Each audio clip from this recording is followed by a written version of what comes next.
દેવાયત ખાવડ ટૂંક સમયમાં રાજ્યકારણમાં એન્ટ્રી કરશે. દેવાયત ખાવડે બનાસકાંઠાના ઢીમાલોક ડાયરામાં કહ્યું હતું, કરે ન કરે નારાયણ, અને જો મને બનાસકાંઠામાં ટિકિટ મળે તો બનાસકાંઠાની પ્રજા મને જીતાડી દે તેમ છે. બનાસકાંઠા જનતાએ મને એટલો પ્રેમ આપ્યો છે. દેવાયત ખાવડે એક ઇન્ટરવ્યુમાં કહ્યું હતું કે મારે રાજકારણમાં આવવું છે, રાજકારણ મને રુચિ છે અને રાજકારણમાં પૂરેપૂરી તૈયારીમાં છું. બનાસકાંઠામાં થોડા સમયે પેટા ચૂંટણી યોજવા જઈ રહી છે, ત્યારે અનેક નામોની ચર્ચાઓ શરૂ થઈ ચૂકી છે.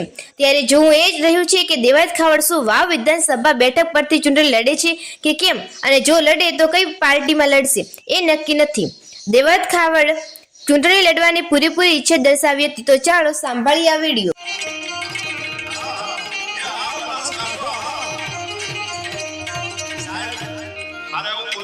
બનાસકાંઠો મને બહુ પ્રેમ કરે છે. કદાચ ન કરે નારાયણને એકાદી ટિકિટ મળે મને જીતાડી દે એવું છે યાર. એટલો મને બનાસકાંઠાએ પ્રેમ કર્યો છે યાર. એક એક વ્યક્તિ આમાંથી કોના નામનો એક એક સમાજે મને પ્રેમ કર્યો છે. લોક સાહિત્યની પરંપરાની સાથે સાથે વર્તમાનમાં જીવન જીવવાના જીવનના ઘડતરની વાતો થાય. પણ આ ઘણીવાર આપણે એવું જોતા હોય છે, હું આઈ એમ સોરી વધારે ન કહ્યું તો વળી કોઈ મારી વાતને નેગેટિવ લે, દેવાયતભાઈની જાતને સર્વ માને છે, બીજા કલાકારોને. એ મારો મુદ્દો નથી, પણ હા ઘણું તમે સાંભળતા હશો ને મેં સાંભળતું હશે અને પબ્લિક પણ સાંભળે છે.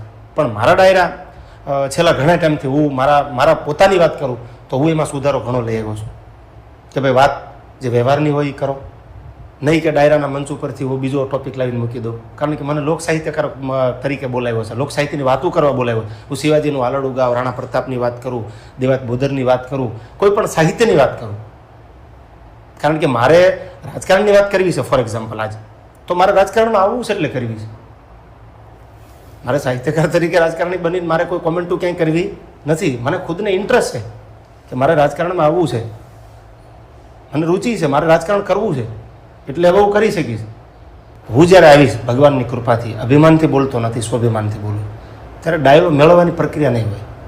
કદાચ એક મેનમાં બે તલવાર નહીં રહે તો હું એક જ તલવાર રાખીશ. અચ્છા, તૈયારી છે? તૈયારી પૂરેપૂરી છે. તૈયારી વગર ક્યાંય કોઈ ક્ષેત્રમાં ઉતરાય નહીં.